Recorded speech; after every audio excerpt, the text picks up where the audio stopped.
Évangile de Jésus-Christ selon saint Marc. En ce temps-là, Jésus regagna en barque l'autre rive, et une grande foule s'assembla autour de lui. Il était au bord de la mer. Arrive un des chefs de synagogue, nommé Jaïr.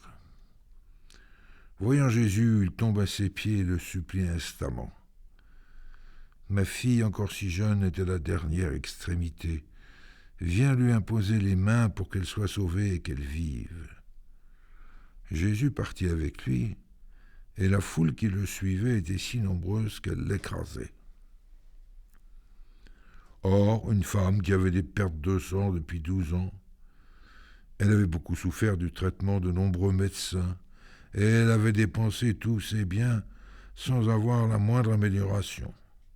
Au contraire, son état avait plutôt empiré. Cette femme, donc, ayant appris ce qu'on disait de Jésus, vint par derrière, dans la foule, et toucha son vêtement. Elle se disait en effet, « Si je parviens à toucher seulement son vêtement, je serai sauvée. » À l'instant, l'hémorragie s'arrêta, et elle ressentit dans son corps qu'elle était guérie de son mal. Aussitôt Jésus se rendit compte qu'une force était sortie de lui. Il se retourna dans la foule et il demandait « Qui a touché mes vêtements ?» Ses disciples lui répondirent « Tu vois bien la foule qui t'écrase et tu demandes qui m'a touché ?» Mais lui regardait tout autour pour voir celle qui avait fait cela. Alors la femme, saisie de crainte et toute tremblante, sachant ce qui lui était arrivé, vint se jeter à ses pieds et lui dit toute la vérité. Jésus dit alors, « Ma fille, ta foi t'a sauvée, va en paix et sois guérie de ton mal. » Comme il parlait encore, des gens arrivent de la maison de Jaïr, le chef de synagogue, pour dire à celui-ci, « Ta fille vient de mourir, à quoi bon déranger encore le maître ?» Jésus, surprenant ces mots, dit au chef de synagogue, « Ne crains pas, crois seulement. » Il ne laissa personne l'accompagner, sauf Pierre, Jacques et Jean, le frère de Jacques.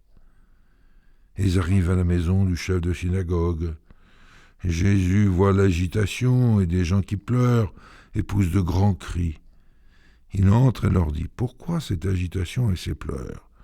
L'enfant n'est pas morte, elle dort. » Mais on se moquait de lui. Alors, il mit tout le monde dehors, prend avec lui le père et la mère de l'enfant et ceux qui étaient avec lui. Puis il pénètre là où reposait l'enfant. Il saisit la main de l'enfant et lui dit « Talitha cum », ce qui signifie « Jeune fille, je te le dis, lève-toi ». Aussitôt, la jeune fille se leva et se mit à marcher. Elle avait en effet 12 ans. Ils furent frappés d'une grande stupeur. Et Jésus leur ordonna fermement de ne le faire savoir à personne. Puis il leur dit de la faire manger.